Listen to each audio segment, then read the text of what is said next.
Hey guys, what's up? And welcome to the, I think this is the fourth. This is the fourth episode of Saleron's Gambit as a series. As we do this playthrough, we're very close to the end. I mean, we're pretty much in the crypts level. I just noticed that I hadn't rested, so I'm actually just gonna do that first. But it should be pretty quick from here. I think there's only a couple of actual areas left. And they're much smaller than the first two, upper levels have been.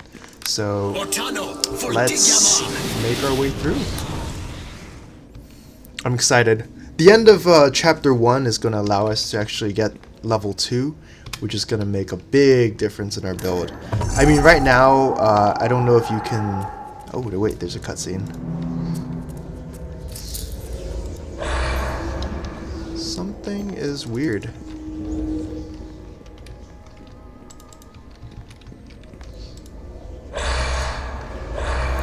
I think I broke the cutscene. That's unfortunate.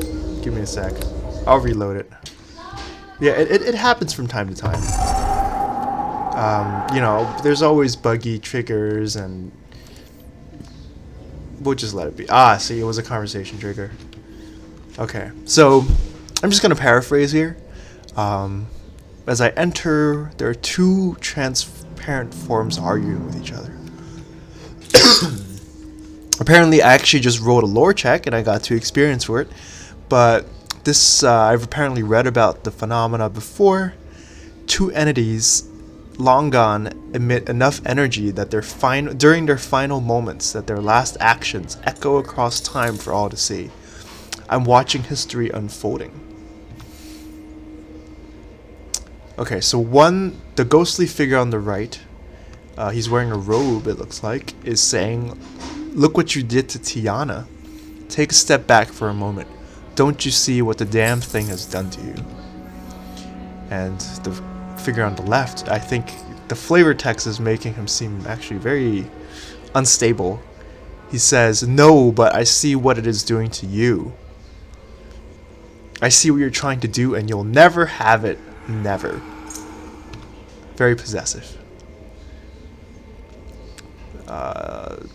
The guy on the right says, "Gods only want to see it destroyed. By all that you once held holy, let us be rid of it. We'll take it to the tower again." The guy on the left says, "It can never be destroyed, and I'll never let it fall into your hands. You're too weak to wield such magnificence. You've always been too weak." Okay, so basically, the guy on the right says, "It takes true strength to be rid of its corruption." Okay. It seems like we got a name. Guy on the left says, "You disgust me, Algernon. Be gone from my castle and never return." So I think, based on what we know about the paladin, like the fallen paladin, I'm pretty sure the guy on the left is the paladin, and the guy on the right actually is probably a seer, like the seer that the guy who hired us spoke about. So that's gonna be pretty interesting. Has a lot to do with the story later on. Apparently there was some kind of corrupting weapon. So, ooh, that's bad. We just stepped into a cold trap. I think there was a cold trap on the sarcophagus and I triggered it by accident. Yeah, none of these... I could maybe sell a large bone. But other than that, it looks like it's pretty useless. Yeah, I gotta watch out for traps now. Yeah, see, there's definitely a trap here. Okay. Okay, let's see if I can... Yeah, no, it's too sturdy for that. I'm gonna summon the panther, actually. And make Ori trigger the trap. I think she'll be okay. Get on them! Attack, I say! Yeah, it's not strong enough to kill her, which is good. So now I unsummon her and she doesn't have to stick around that anymore. Copper ring, skeletal knuckle, which is about 1 gold, large bone, hopefully 1 gold. And I'm just gonna heal up the remaining 2 hit points that I lost from that cold trap earlier. That was really unfortunate. I wasn't expecting that at all. Zombies. So you remember last time we died from zombies? We're not gonna let that happen again. We're gonna take them out from afar. Should be nice and easy. You're pretty tanky. That's 10 damage already. 14 damage and he's still not dead. There we go. Surprisingly tanky. Let's see if he'll drop us anything. Nothing. There's a grave here that I can't use. I think it's also facing the wrong direction. Rusted longsword. I'm just gonna take the bone. So the reason why I think bones actually will be, you know, the merchants are probably gonna take it, is because you can use the large bones to craft wands. I don't need any wands right now, but okay, here we go. We are in the last level. Looks like we have some tracks here. Tracks are mainly a phenomenon in Saleron's Gambit. They're not really a standard thing. All it tells me is that they're scuffed up tracks here, but I can't make anything of them.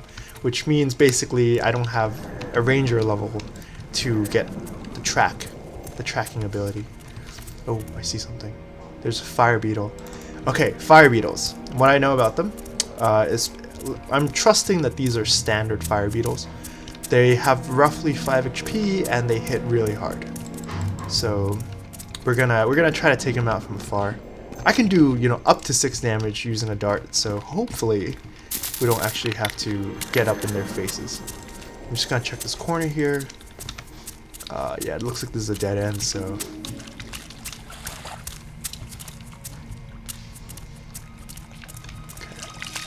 I think that's the other side. I'm like looking to see if there's any enemies, but I don't see anything. I'm not sure if it's because there aren't any enemies or I just can't see them. Okay. So the idea with fire beetles is you want to kill them instantly. You can either use a spear, which I might do if there's only one. I could just like pick up the spear and oh, there's 2. I was gonna take the spear and just stab him to death, but if there's 2, we're gonna have to use a little trickiness. Alright. I'm gonna try to just get line of sight on one. And here we go. Yeah, see? That's what I'm talking about. You wanna hit him, kill him in one shot. I'm gonna go around the corner here, take out the spear, and use my broken line of sight to survive. He can kill me in one hit, I'm pretty sure.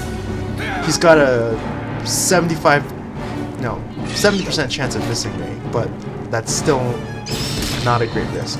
The fact that he can kill me in one shot, you know, 30% chance of just flat out dying, not the best odds. But luckily, we managed to take out one with a dart to the head, and the other with a spear. So not too bad. Not too bad. Okay. Fire beetle bellies I can sell, which is why I'm collecting them right now. I'm gonna change back to a dart. Okay. Ooh, 2 more ghostly figures. I wonder... Yeah, I don't see any beetles, so I'm just gonna save in case it breaks. And walk up. Okay, so just to paraphrase, once again, we're stopped by a vision of the past that plays out before me. Same 2 figures are arguing. Ghostly figure on the right, I think the paladin, says, "Since I warn you to leave me, don't you have a new wife, a new child, and yet you risk it all to return to me? You're pretty foolish." Okay, so apparently the guy on the left, the mage, says I can't let you keep it after what it has already made you do. So it seems like whatever this item is forced the paladin to do some really horrible things. There's no telling what it will force you to do in the future. Okay. Paladin says, "Your sniveling bores me." The moment he pulls out a sword, actually. You can see the sword there. The paladin pulls out the sword of utter darkness. Seems to draw in all the light in the room. Or what little light is in the room. And the mage says, "Try to fight it. You must remember who you are." And he says, "No, it's me. Don't you recognize me?" And the paladin says, "Your life ends here." And he just stabs him. The figure collapses, some of its packs spill open, dumping their contents into a pile of nearby rubble. So it looks like this pile of rubble is where the mage died. So I think we're going to find the journal here. Yep. Nondescript book. So we found the journal. The book is written in elegant flowing script, details the thoughts and actions of a mage who never identifies himself by name, but is obviously very familiar with Talinar Vespasian, who is the paladin. He seems to be preoccupied by research into two topics: a baler named Vraxalor, remember the book? The book that I think we actually have in our pack. The demon, it's a baler, and cleansing rituals for what he calls the taint. This is what Saleron must want. Okay. We got 2 gold, a torch, and rags, and we got the journal. Our journal actually updated. So we've recovered the journal of the long dead mage known as the Seer, and so now it's time to go home and get paid. Okay. I think I hear something. My light spell just ran out. Oh. I want to be stealth at all times. Ah! Aha, I knew it. There's 2, okay. So we're gonna use the same tactics as last time. We're gonna try to snipe one out. Oh yeah, look at that. Beautiful. Stab the other. Oh no, I missed. It's not good. Okay, there we go. We got lucky there again. I feel like Neverwinter's like 50% of the time Neverwinter's about luck. 50%. Alright, we're gonna try to rummage this pile of stones. Ooh, a gem and a quartz crystal. Nothing here. Now we're just gonna turn back around. Pick up this last beetle belly. Alright. So we did alright. I think that's hopefully this is the way out. Oh. Looks like there's a passageway. More passageway. Looks like there's some rubble there. Looks like this passage has been caved in, but I can feel a slight breeze on my face. As I shift some of the debris around, I notice a small passage that leads back to the surface. With some effort, we could crawl our way out. So I'm going to start crawling. Ooh, there we go. We're in the outer courtyard where we fought the goblins earlier. So I'm just going to rest. Oh, just in case, you know, you never know what kind of surprises module might throw at you. You think you're home free, you know, you're running around with no spells left, and suddenly, boom, you get like all these enemies to ambush you. But if it doesn't happen, that's totally cool too. Yep, we're good. We are good. We're gonna use the map to go back home. And then we're gonna go back to the mage and yeah, basically just give him his book.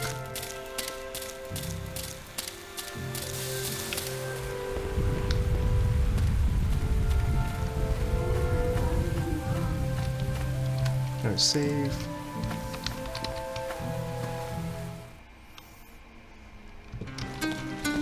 There we go. Hello. You've returned. You have the journal with you? Yes, I do. Oh, wow. So we basically, he gave us 1,000 experience and we just automatically leveled up. He takes the book, he thumbs through it, and he knows it's what he's looking for.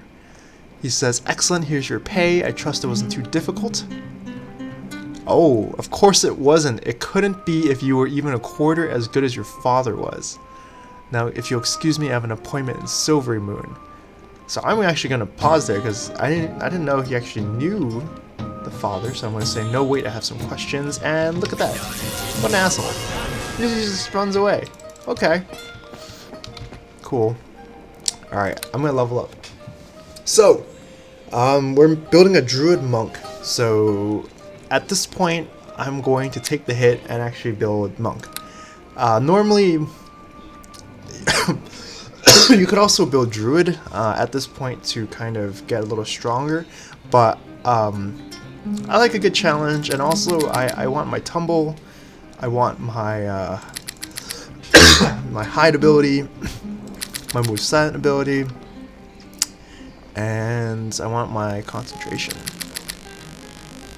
and some listen. So yeah, that's what I'm gonna do. I'm just gonna keep it like that. I'm gonna get all these good things. I get 9 HP, which is great. Some of my basic monk skills like Stunning Fist, Flurry of Blows, Evasion, and the ability to apply my Wisdom modifier to my armor class, which is good. So now I can actually take off all the heavy leather armor and just wear robes and then run around punching people. So that's excellent.